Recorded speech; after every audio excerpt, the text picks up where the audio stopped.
The door slammed. Not loudly, not dramatically, just a quiet, final click that somehow echoed louder than any scream Seraphina Sterling had ever heard. She lay in the hospital bed, arms wrapped around a 7-pound, 4-ounce miracle she had just pushed into the world after 14 hours of labor, and she stared at the door her husband had just walked through. The nurses didn't say anything at first. They moved around the room with practiced efficiency, checking monitors, adjusting the foreline, making small professional noises that filled the silence Adrian had left behind. But Seraphina saw the looks they exchanged when they thought she wasn't watching. That specific kind of look that passed between women who had seen this before. Pity wrapped in professionalism. Aurora made a small sound against her chest. A tiny fist curled and uncurled against the hospital gown. Seraphina looked down at her daughter and felt two things simultaneously. A love so violent it frightened her, and a cold, spreading certainty that something had just ended. She pressed her lips to Aurora's forehead and said nothing. Outside, rain moved across the glass in slow diagonal lines. 40 minutes earlier, Adrian Sterling had been standing at the foot of her bed with his phone already in his hand when the doctor placed Aurora in Seraphina's arms for the first time. He had glanced at his daughter the way a man glances at something on a restaurant menu he didn't order. Brief, unmoved, already thinking about something else. "She's beautiful," Seraphina had said, and she meant it with everything she had. "She looks like a newborn," Adrian said. They all looked the same at this stage. The nurse in the corner had gone very still. Seraphina had kept her eyes on Aurora and said, "Are you going to hold her?" "In a minute." He was typing something. "I need to handle something first." The minute never came. Instead, his phone rang. He stepped into the hallway. She could hear fragments through the door, his voice shifting registers, losing the flat disinterest he'd worn in the delivery room and filling with something sharper. Energy. Attention. The Adrian she had married 3 years ago. The one who had leaned across a conference table and said, "You're the most interesting person in this room," with a conviction that had rearranged something inside her. He came back in and she already knew from the set of his jaw. "I have an emergency board meeting." 4 words. No apology built into them. No negotiation in his eyes. "Adrian." She said his name quietly. "I just gave birth 2 hours ago." "I know. And I was here. But this can't wait. Hartfield is trying to push the merger vote before we've reviewed the amended terms, and if I'm not in that room tonight, we'll lose the controlling position. Your daughter was just born." "Seraphina." He said her name the way he said it when he thought she was being unreasonable. Flattened. Patient in the way that was not patient at all. "She's sleeping. You're stable. The nurses are here. This is a $12 billion decision." She looked at him for a long moment. She thought about all the things she could say, the arguments she could make, the anger she had every right to reach for.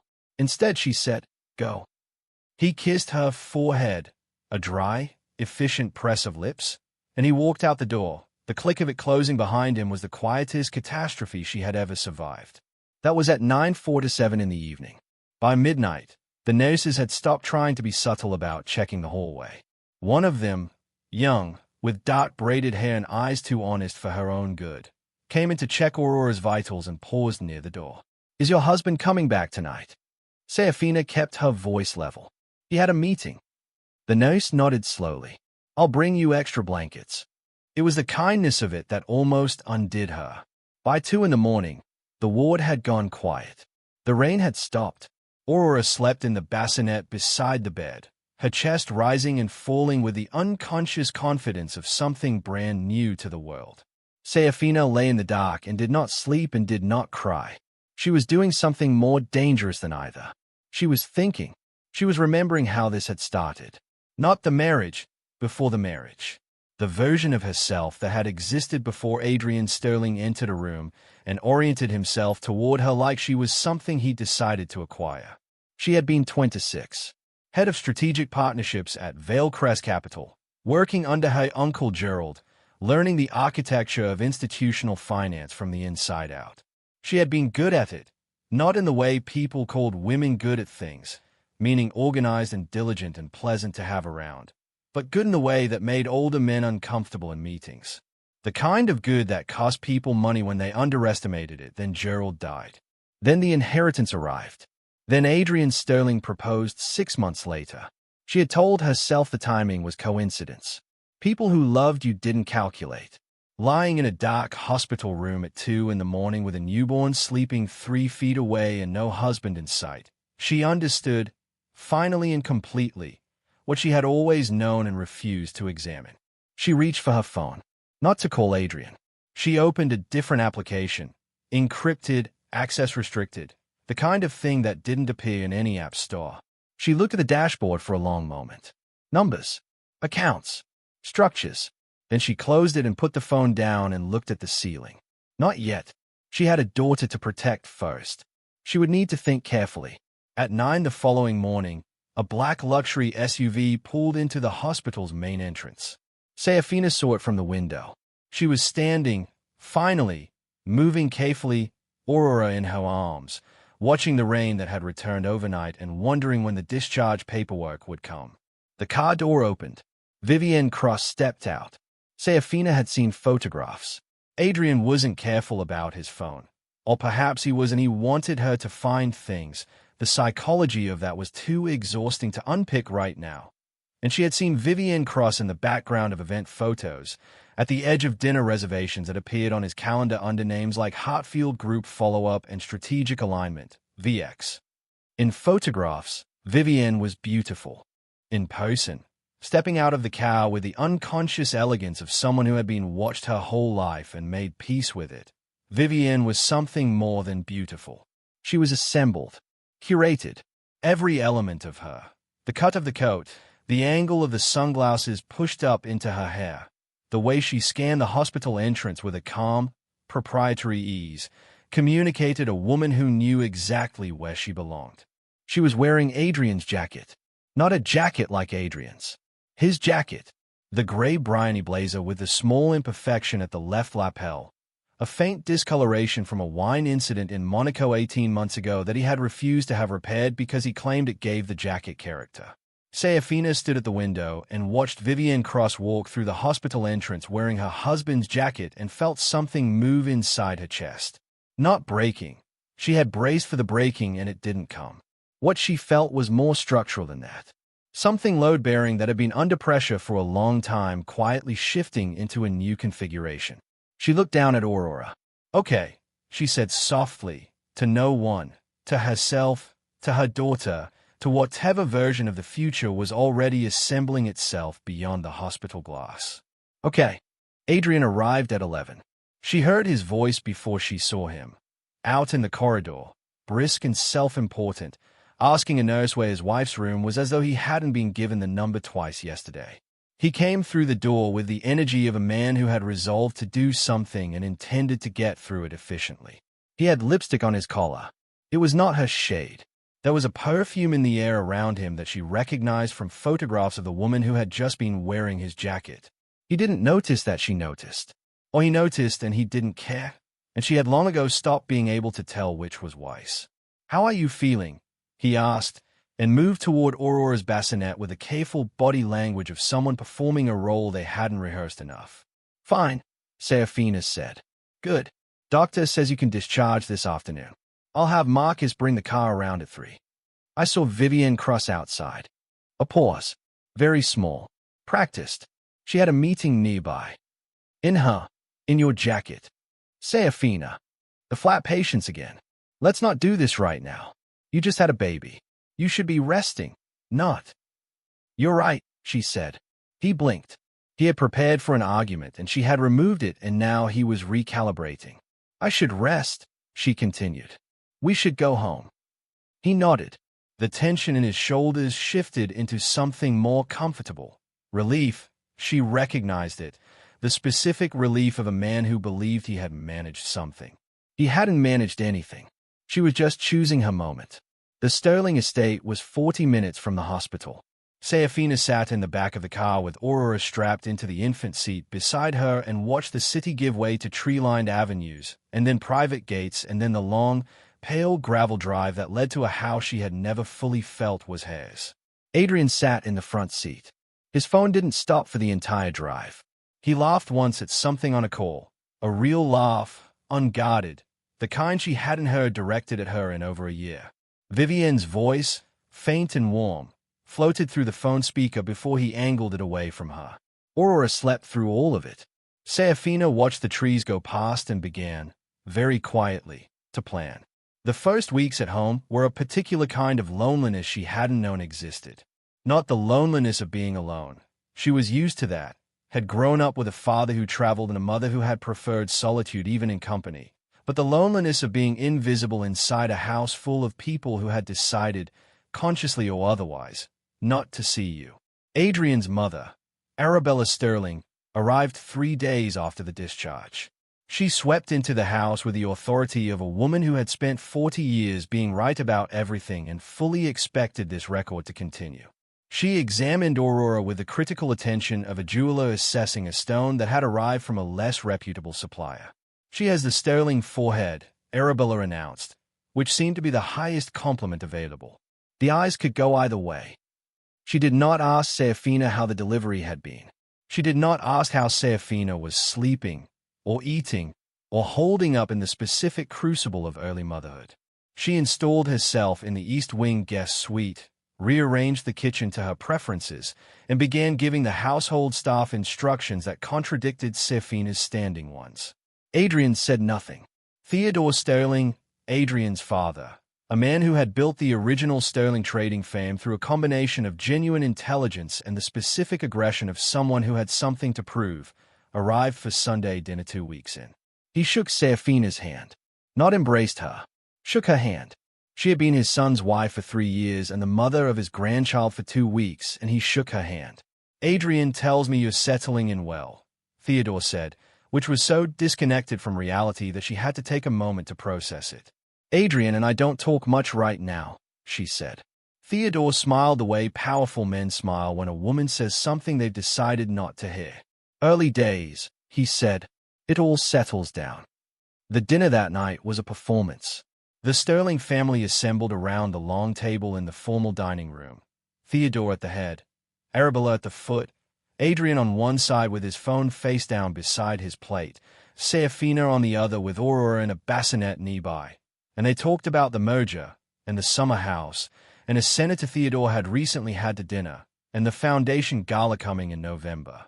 No one asked about Aurora except to note that she was sleeping well and looked healthy. No one asked about Seraphina except Arabella, who looked at her across the table and said, "You haven't lost the weight yet. Don't worry. My trainer works with postpartum clients." Seraphina smiled and said, "Thank you, Arabella." And then Vivienne Cross arrived. Not announced. Not introduced.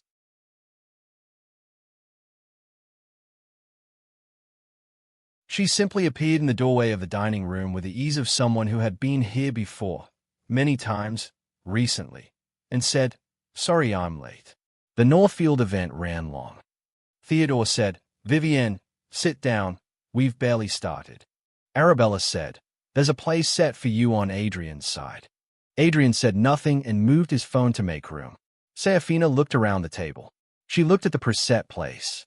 She looked at her mother-in-law and her father-in-law and her husband and the woman in the chair that now sat 3 inches from her husband's, and she understood, in the total and devastating way that understanding sometimes arrives, that this had been going on for longer than she had estimated. That Vivienne Cross was not a recent development. That the tolerance around this table was not tolerance, it was familiarity. She had been the guest at this table for 3 years. Vivienne Cross was the fixture. She picked up her fork and ate her dinner and said very little and listened to everything. That was something else she had learned from Gerald years ago in a different life. The most information is available to the person in the room who appears to be doing the least. She was doing a great deal. That night, after the dinner, after Arabella had retired to the East Wing and Theodore had been driven to his club and Adrian had disappeared somewhere with his phone, Seraphina put Aurora down and sat at the small writing desk in the corner of the bedroom she increasingly occupied alone and opened her laptop. The encrypted application again. The dashboard. The numbers. She spent 2 hours reading documents she had not looked at in months. Trusts. Structures. Beneficial ownership chains. The architecture of an inheritance she had largely ignored because ignoring it had felt, at the time, like generosity, like trust. Like love. She thought about what Victor Hale had said to her the last time they'd spoken, 6 months ago, when she had called him to ask a routine question about a distribution schedule. The Sterlings are spending at a rate that assumes the distributions will continue indefinitely, he had said, in the careful way Victor said everything. I want to make sure you're aware of that. I'm aware, she had said. Good, he had said.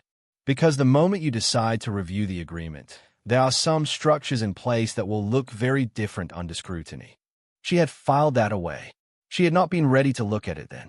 She was beginning to think about when she would be ready. Not yet, but the window was moving.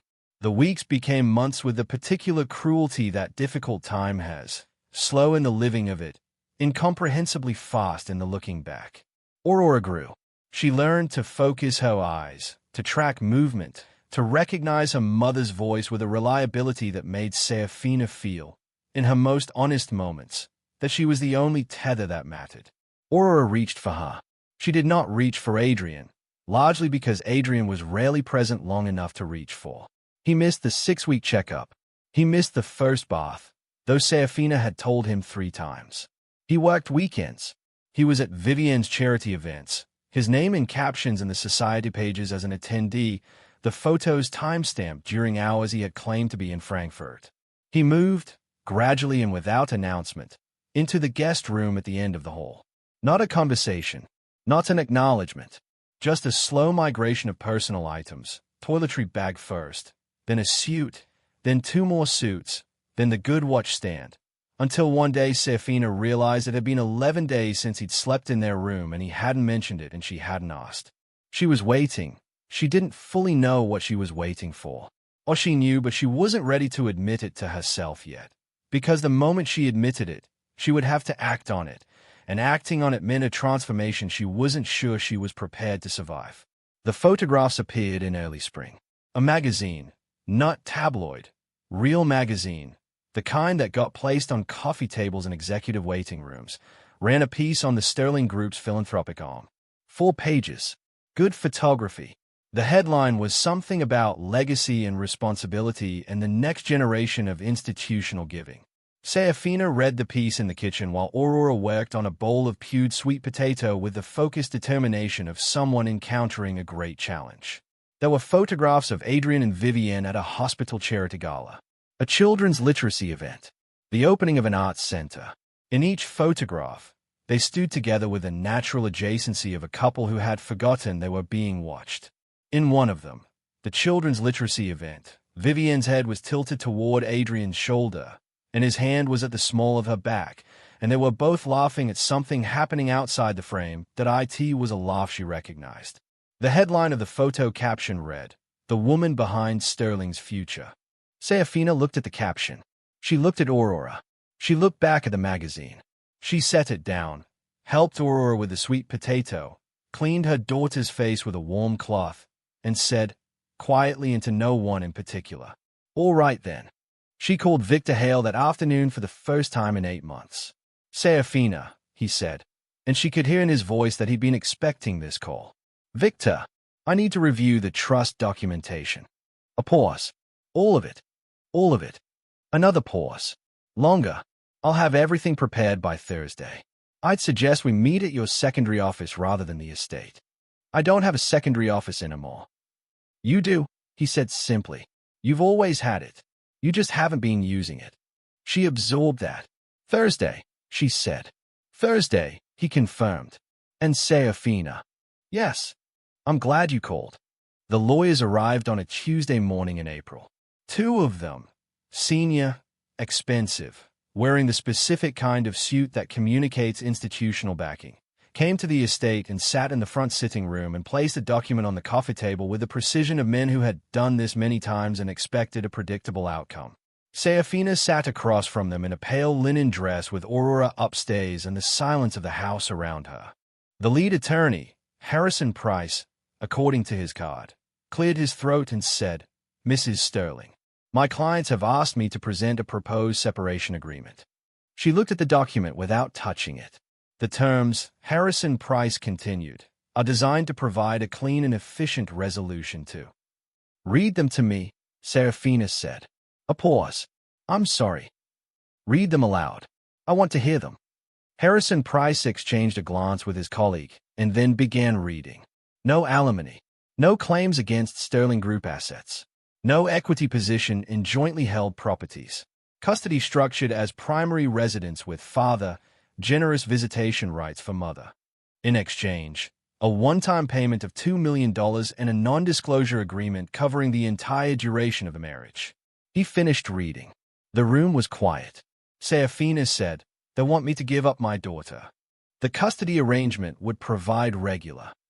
They want me to give up my daughter, my home, any financial stake in 3 years of marriage, and my right to speak about any of it. And in exchange, they're offering me $2 million and a generous visitation schedule for my own child." Harrison Price said, carefully, "The terms reflect what we believe a court would likely." "Do you have a pen?" she asked. He reached into his jacket. She took the pen. She opened the document to the signature page. She wrote, in large clear letters, across the entire page.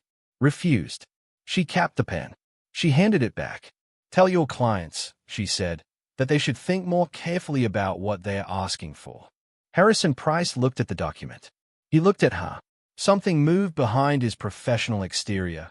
Not quite surprise, not quite concern. Something recalibrating.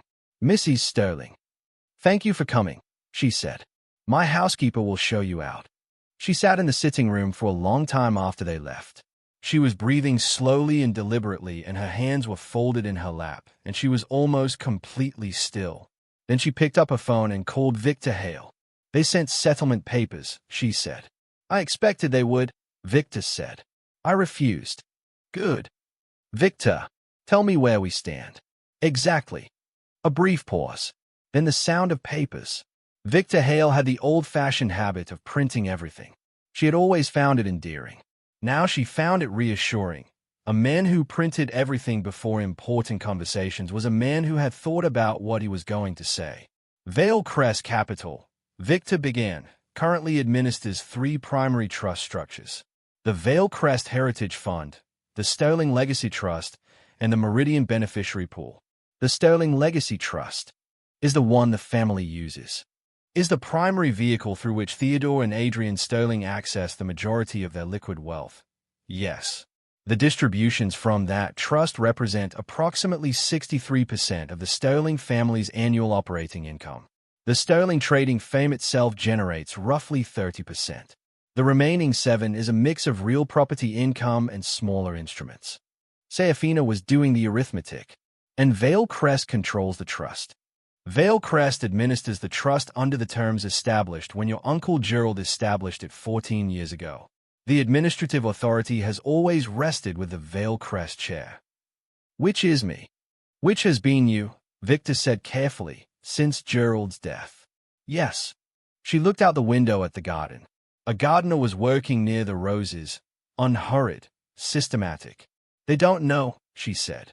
Adrian's father believed the trust was administered by a board. He has never examined the founding documents in detail. Adrian inherited that assumption. Neither of them has ever requested a full audit of the administrative structure. They receive their distributions and they don't ask questions about the machinery behind them. And if I requested a review of the trust's recent distributions, there are a number of disbursements over the past 18 months that warrant explanation, Victor said. Significant ones. There are also, and I want to be precise here, some structural decisions made at the firm level that would not survive regulatory scrutiny. "Tell me." He told her. By the time he finished, Seraphina's hand was resting flat against the table and her face was very still, and the garden outside had emptied of the gardener and the afternoon light had gone long and amber through the window. She said, "Okay. What would you like to do?" Victor asked. "I need a few more weeks," she said. "I need to make sure Aurora is settled with a new nanny. I need to make sure the secondary office is operational." "Of course." "And Victor?" "Yes. Make sure the documentation is airtight. Everything time-stamped. Everything sourced. I don't want there to be any question later about sequence authorization." "I've been maintaining that file," he said, "since the day you called me about the distribution schedule. 8 months ago." She closed her eyes briefly. "Thank you, Seraphina." His voice shifted slightly, still professional, but warmer than usual, the tone of a man who had worked alongside her uncle for 20 years and had watched her grow up on the edges of boardrooms. Your uncle believed you would eventually come back to this. He used to say that the best administrators are the ones who choose it rather than the ones who drift into it. She said nothing for a moment. Then, he was usually right. He was, Victor agreed. Almost irritatingly so. She almost smiled. I'll be in touch. If you're finding this story as gripping as we think you are, hit that subscribe button right now, because this is exactly what this channel delivers every single week. Now, back to Seraphina Sterling, because what Adrian Sterling did next was the most catastrophic miscalculation of his life, and he made it with complete, absolute confidence. Adrian had never been a man who experienced doubt for long. It was perhaps the quality she had once found most magnetic about him, that particular velocity of self-assurance that made a room orient around him. He walked into situations the way tides move, with the assumption that the shore would adjust. So when Seraphina refused the settlement papers and the lawyers reported back to him, Adrian Sterling did not register this as a warning. He registered it as an inconvenience. She's bluffing, he told the lawyers. She has no resources to sustain a legal fight. Her uncle's estate was modest and she hasn't been employed in 3 years. Refile with the same terms and remind her that courts look favorably on primary caregiver arrangements that provide financial stability. He had not asked anyone to verify his assumptions about Seraphina's financial position. He had assumed. He had always assumed. It was efficient when it worked and catastrophic when it didn't. And in Adrian Sterling's experience, it had always worked. He also, around this time, bought an engagement ring. $214,000. Oval cut. Vivienne had mentioned once, at a dinner he'd half remembered, that she preferred ovals to rounds. He had the receipt itemized under personal investment in his expense account. He had been doing that kind of thing, categorizing personal Vivienne-related expenditure as business for 14 months. This, Seraphina knew, because Victor had shown her the documentation. There was also the matter of $340,000 in trust distributions that had been directed over the previous year toward what the filing described as strategic entertainment and relationship development costs. There was a Marbella villa rental for 10 days in August. There was a private jet charter to the Maldives. There was a retail account at a Mayfair jeweler that had been open for 16 months and carried a running balance that suggested someone was shopping there often and well. None of this had been authorized under the terms of the trust. All of it was documented. Seraphina sat in her secondary office on a Wednesday morning 6 weeks after the settlement papers had been returned unsigned, and she reviewed the full file that Victor had assembled. It was thorough. It was precise. It was the kind of documentation that made attorneys go very quiet. She was wearing a charcoal blazer. Her hair was up. Aurora was with a nanny. Outside the office window, the city moved with its ordinary purpose, entirely unaware. She picked up the phone. Victor, convene the board. A pause. When? Monday. Emergency session. Another pause. Shorter. I'll make the calls. She set the phone down and looked at the file for a moment longer. Then she thought about a hospital room and rain on glass and a bassinet and a door that had closed with a quiet, final click. And she thought about a dining room table with a place setting already waiting for another woman, and a magazine caption that read, "The woman behind Sterling's future," and 2 settlement papers covered in terms designed to remove her from her own life. She thought about her daughter upstairs right now, learning to reach for things. She straightened her blazer. She had a board meeting to prepare for. Monday arrived with the particular clarity of a day that has been building for a long time. High sky, cold light. The city in the specific morning brightness of early autumn, when everything seems temporarily sharper than it has any right to be. The Vale Crest Capitol building stood on the corner of Meridian and 6th, 43 floors of dark glass and structural restraint, the kind of architecture that communicated seriousness to people who understood what seriousness cost. Seraphina had not been inside it in 14 months. She had last been here the week before her wedding, tying up a few administrative threads, promising Victor she'd stay close to the work. She had not stayed close. She walked through the lobby and the security team, 2 of them, both of whom had been here since Gerald's time, stood up immediately. Not the practiced cordiality of people greeting a visitor. Something else. The specific uprightness of people greeting someone they answer to. "Chairwoman Sterling," said the one on the left. She hadn't heard that in a long time. "Good morning," she said, and walked to the elevator. The boardroom was on the 38th floor. Floor-to-ceiling glass on two sides, a long table in the center, the kind of room designed to make whatever happened inside it feel consequential. 7 people were already seated when she walked in. 6 more entered behind her. Every person at that table stood up. Not a greeting. A reflex. The reflex of people who recognized authority and responded to it without being told to. Seraphina took the chair at the head of the table. "Thank you all for coming on short notice," she said. "We have significant business to discuss. Victor, please begin." Victor Hale, seated to her right with his printed files, opened the first folder. And the meeting that would eventually dismantle a dynasty quietly began. Victor walked the board through 14 months of distribution records. He walked them through the authorization structures and the deviations from those structures. He walked them through the Marbella Villa and the Maldives Charter and the Mayfair Jeweler. He walked them through the categorizations, the misfiled expenses, the trust funds that had been accessed in ways the founding documents explicitly prohibited. The board was very quiet throughout.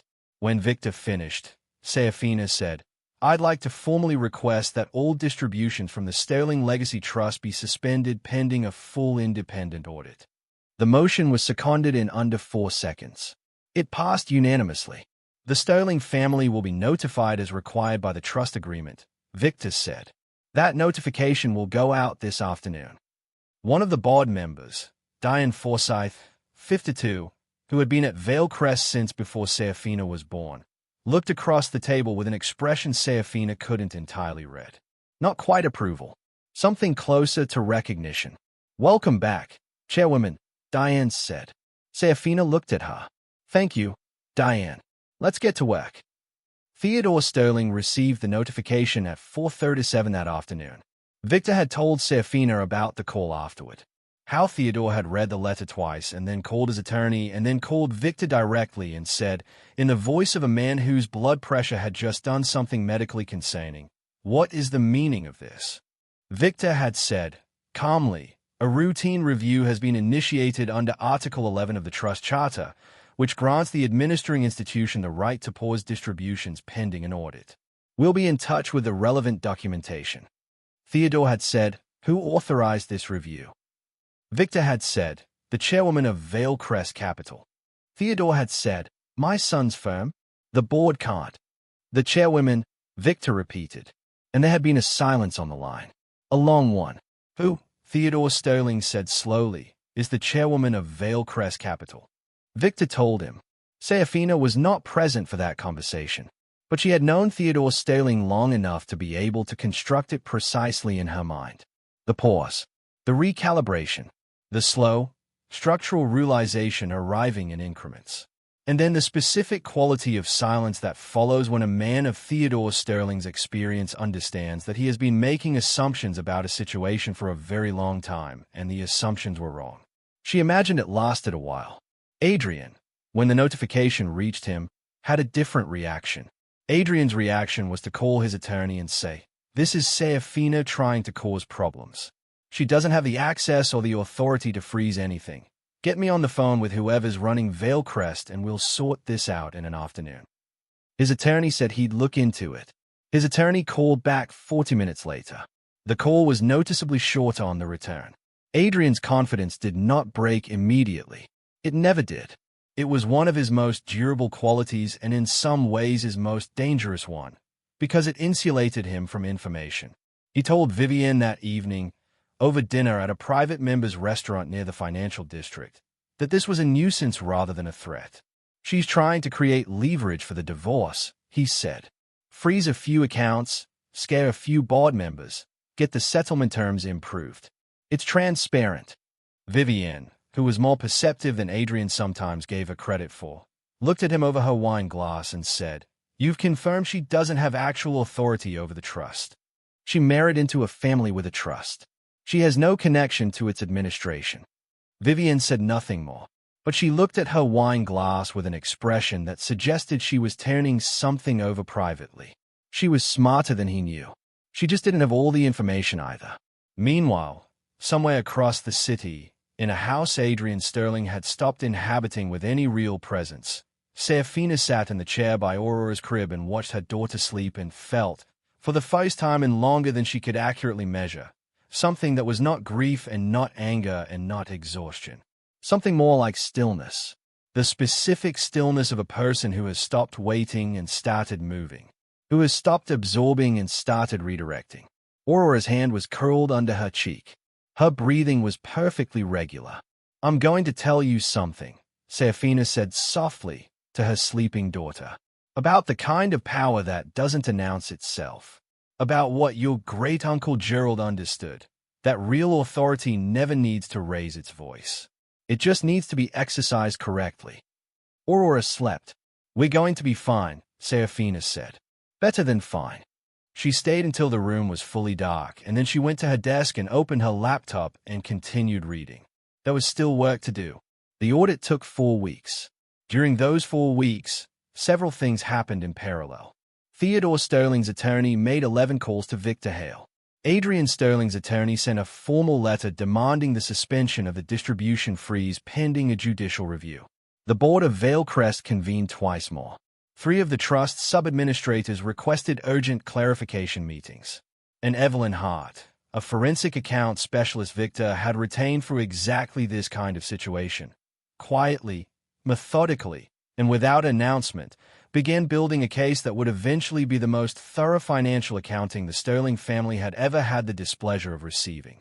Evelyn Hart was the kind of woman who made her male counterparts deeply uncomfortable without doing anything obviously aggressive.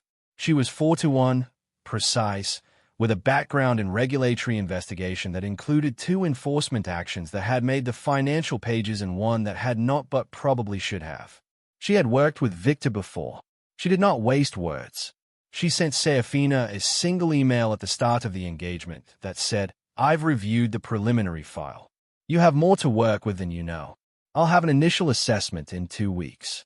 It arrived in 10 days. Seraphina read it in her secondary office with a cup of coffee that went cold because she forgot to drink it. The numbers were significant.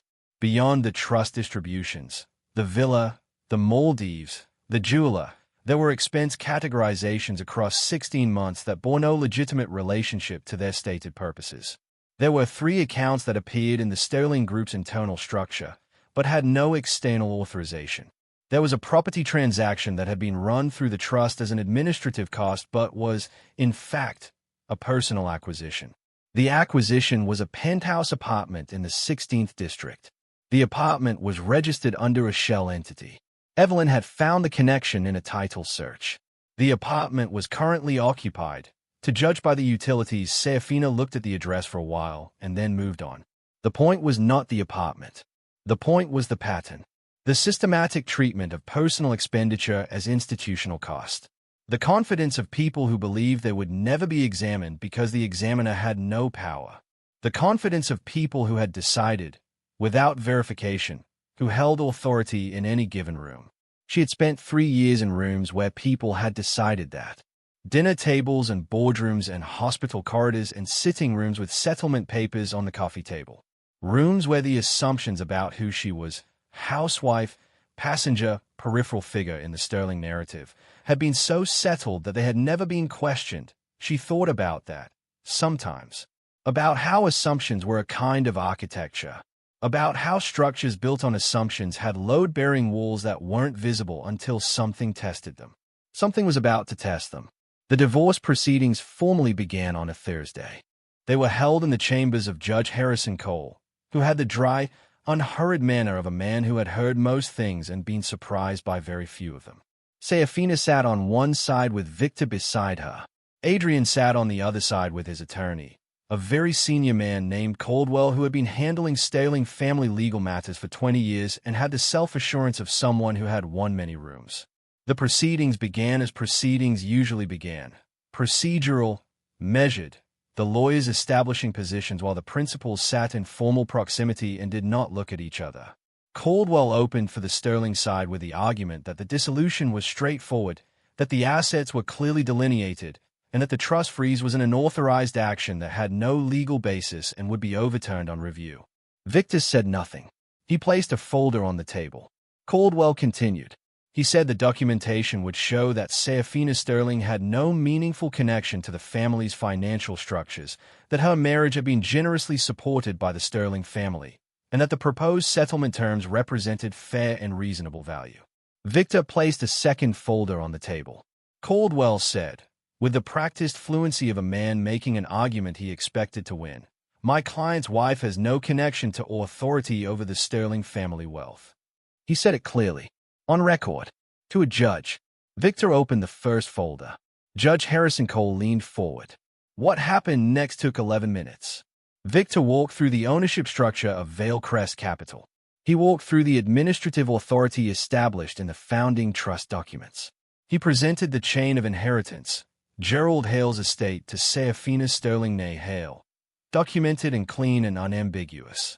He presented the Vale Crest Board's recent resolutions, all appropriately signed and dated. He presented the distribution freeze authorization and the basis for it under Article 11. He presented Evelyn Hart's preliminary audit findings. The room was very quiet for the last part. Judge Harrison Cole studied the documents for what felt like a long time, but was probably closer to 90 seconds. Then he looked up. "Mr. Caldwell," the judge said, "your client stated on the record that his wife has no connection to the Sterling family wealth." Caldwell said nothing.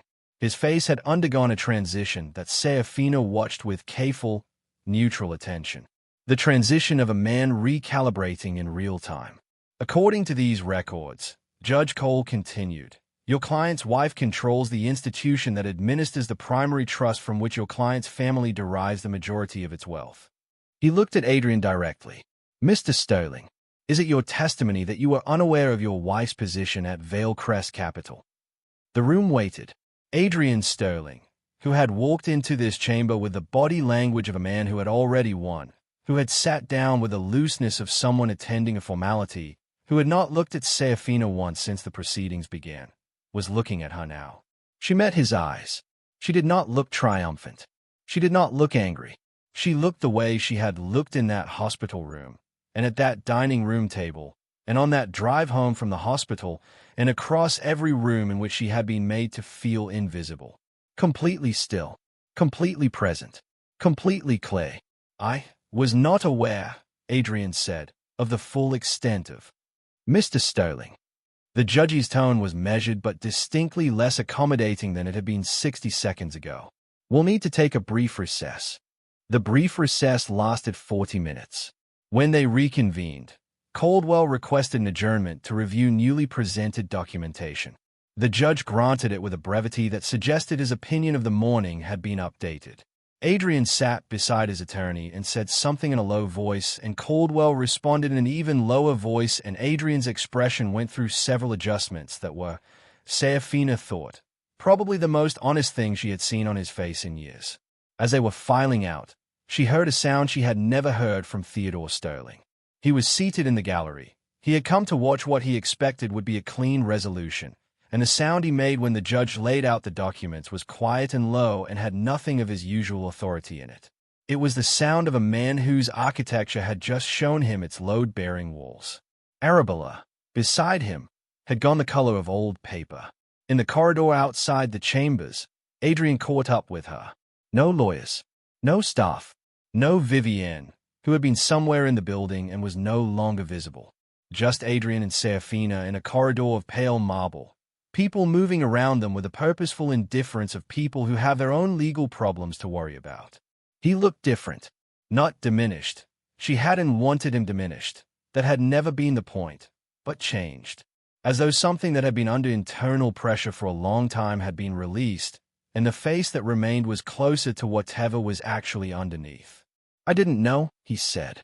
"I know you didn't," she said. "Why didn't you tell me?" She thought about that. Because it wouldn't have changed what happened. Not the hospital. Not the dinners. Not Vivienne at the table my mother-in-law had set for her.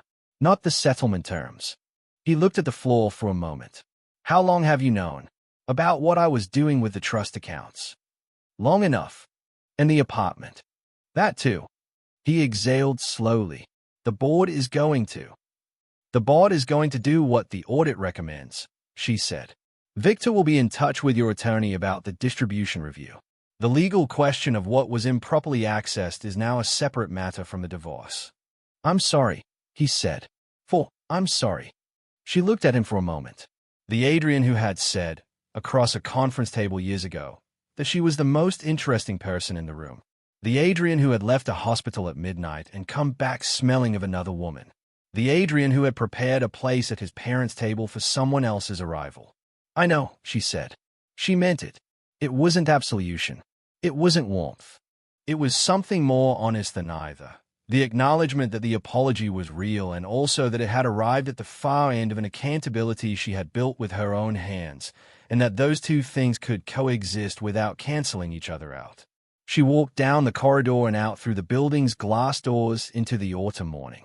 The sky was high and clear, and the city was doing what it always did, which was continuing without reference to the smaller dramas playing out inside its buildings.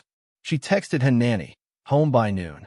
Then she put her phone in her pocket and stood on the pavement for a moment and felt the air on her face and thought about her daughter. The weeks after the hearing moved with a different quality than the months before. Things that had been suspended now resolved. Things that had been building discharged. The Sterling Legacy Trust audit proceeded under Evelyn Hart's supervision and found what Evelyn Hart's preliminary findings had suggested it would find. The report was 23 pages. The findings were unambiguous. 3 distributions had been made without proper authorization. 7 expense categorizations were improperly classified. The shell entity connected to the penthouse apartment was dissolved, and the property reverted to its proper valuation in the accounting. Theodore Sterling's attorneys filed a motion challenging the board's authority to freeze distributions. The motion was reviewed and denied within 2 weeks on the basis of Article 11, which was, as Victor had predicted, quite clear. Theodore resigned from the Sterling Group's advisory board before the public announcement of the audit findings. His resignation letter described it as a personal decision related to health considerations. It was not related to health considerations. Arabella Sterling stopped calling Seraphina entirely, which was, objectively, an improvement. Adrian's engagement ring, the oval-cut, $215,000 engagement ring, was returned to the Mayfair jeweler from which it had originally been purchased. The return was processed without incident. The jeweler noted in their records that it had been in perfect condition. Vivienne Cross left the country in late November, which Seraphina only knew because a mutual acquaintance mentioned it at a gallery event she attended with a friend. Seraphina noted it and returned to the conversation she was having. The divorce settlement, revised significantly from the original $2 million proposition, was concluded before Christmas. Victor described the final terms to her in a meeting that lasted 40 minutes. She asked 3 questions. The terms were, as Victor put it, appropriately reflective of the actual circumstances. Aurora's custody was structured as primary with Seraphina, with scheduled involvement from Adrian. The financial arrangements were documented, protected, and clear. Adrian signed. He signed without contest. She thought that said something about him. Not damning, not praiseworthy, just something. That when the architecture was properly visible, he could accept its dimensions. The last time she saw him before the new year, it was at an access visit for Aurora. He stood in the doorway of the house that was now unambiguously hers, and Aurora crawled toward him with the cheerful, indiscriminate affection of a baby who has not yet learned to assign significance to presence and absence. And he picked his daughter up and held her with a care that was more real than anything he'd managed in the first months of her life. He looked at Seraphina over Aurora's head. She's extraordinary, he said. She is, Seraphina agreed. There was a moment between them, not warm, not hostile, something more adult than either. The moment of 2 people who had built something together and then dismantled it and were now learning to navigate what the materials had become. The audit report is going to be published, she said. Victor will be in touch about the timing. I know. You should prepare. I know, he said again. He kissed Aurora's head and handed her back and walked to his car and drove away.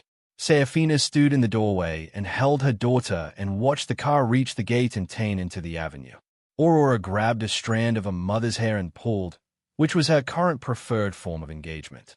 "Oh," Seraphina said mildly, and extracted her hair with the practiced efficiency of someone who had been managing this for months. She went back inside. The secondary office became the primary office in January. She arrived on the 3rd of the month, on a morning when the city was still quiet with the aftermath of the new year, and she walked through the Vale Crest Capitol lobby, and the security team stood, and she rode the elevator to the 38th floor, and she sat down in the chair at the head of the boardroom table, and she opened the file for the New Year's agenda. There was a great deal to do. The Sterling account management needed restructuring under the new audit compliance requirements. 3 other trust portfolios were due for review.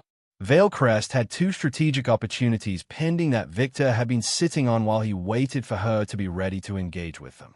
She was ready. She worked through the morning and into the afternoon with the focused attention of someone returning to a skill they had been away from long enough to have missed it. Numbers and structures and the careful architecture of institutional obligation. She had grown up in this, learned to read it before she learned to drive, had her first real understanding of compound interest explained to her by Gerald on a yellow legal pad when she was 11 years old. She had put it aside for 3 years. She had told herself it was love. It had been, in part, but it had also been something she wasn't proud of, a willingness to make herself smaller than she was because someone had made her feel that her size was the problem. The boardroom had large windows. Afternoon light moved across the table, and the city was visible below in all its ordinary, continuous motion. She worked until 6. She called a nanny to say she'd be home for dinner. She signed 3 documents Victor placed in front of her and reviewed the preliminary structure for one of the pending strategic opportunities and asked 2 questions that made Victor write something down with what she recognized as the suppressed expression of someone who has been answered correctly. She put her coat on. "Seraphina," Victor said, at the door. She turned. He had the look of a man choosing his words. Victor Hale had always been deliberate with words. He was of the generation that believed precision was a form of respect. Gerald would be he stopped. "You are exactly what this institution needed." She looked at him for a moment. "Thank you, Victor." She walked to the elevator and rode it down to the lobby and walked through the glass doors into the January evening. Cold air. The city in its perpetual motion. The lights coming on in the buildings around her. She stood on the pavement for a moment. Same pavement as the autumn morning after the hearing. Different season, same sky, and thought about a 7-pound, 4-ounce miracle and a door closing with a quiet click, and all the night she had sat at a desk or a window or a chair in the dark and waited for herself to be ready. She thought about something her uncle had said to her once, a long time ago.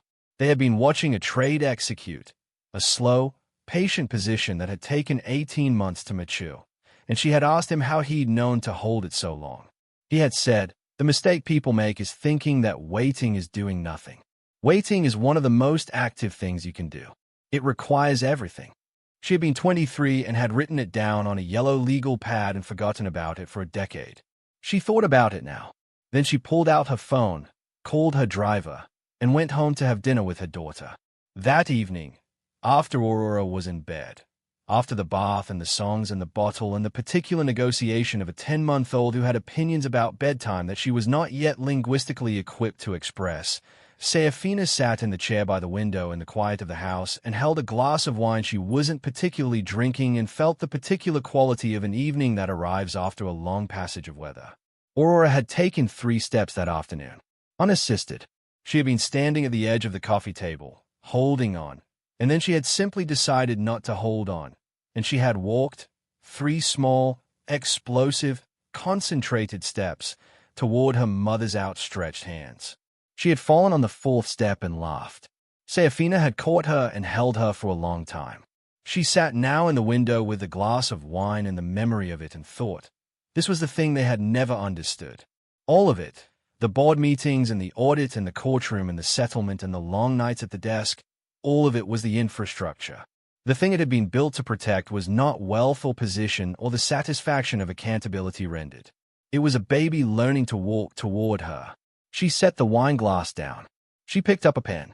On the desk in front of her was a draft directive she had been working on since November, a structural document establishing a protected educational trust in Aurora's name, separate from Vale Crest's main holdings, governed by terms that couldn't be dissolved or redirected regardless of what happened to the primary structures. A thing that would exist for her daughter regardless of anything else. She read it through one more time. Then she signed it. She set the pen down and sat back and listened to the house, the particular quiet of a house after a child has gone to sleep, which is different from every other kind of quiet because it contains something living in it. Outside, the city moved and the lights were on in all the windows, and behind one of those windows, without announcement, without drama, without any of the theatrics that power usually requires in order to feel like itself, a woman who had spent 3 years being made to feel she was standing at the edge of someone else's life sat at her own desk in her own house and signed a document protecting her daughter's future. The narration settled over it all like light over water. They mistook her silence for weakness. They saw a housewife where there was a chairwoman. They saw a passenger where there was an architect. They brought settlement papers to a woman who controlled the institution their fortune depended on, and they expected surrender, and they got something else entirely. What they never understood, what Adrian Sterling and his family never once thought to question, was that silence is often where power learns to wait. And when it stops waiting, it doesn't announce itself. It simply acts. And by the time you understand what has happened, the documents are signed, the audit is complete, the board has voted, and the woman you dismissed is already at her desk, building the next thing. Not for revenge, for her daughter, for herself, for the version of her life that was always there, waiting for her to come back to it. That's the kind of power they never teach you to recognize, because it doesn't look like power until it's too late. If this story moved you, if you felt every moment of Seraphina's patience and power, then this channel is exactly where you belong. Subscribe right now so you never miss a story like this one. And drop a comment below. What was a moment you knew Seraphina had already won? We read every single one.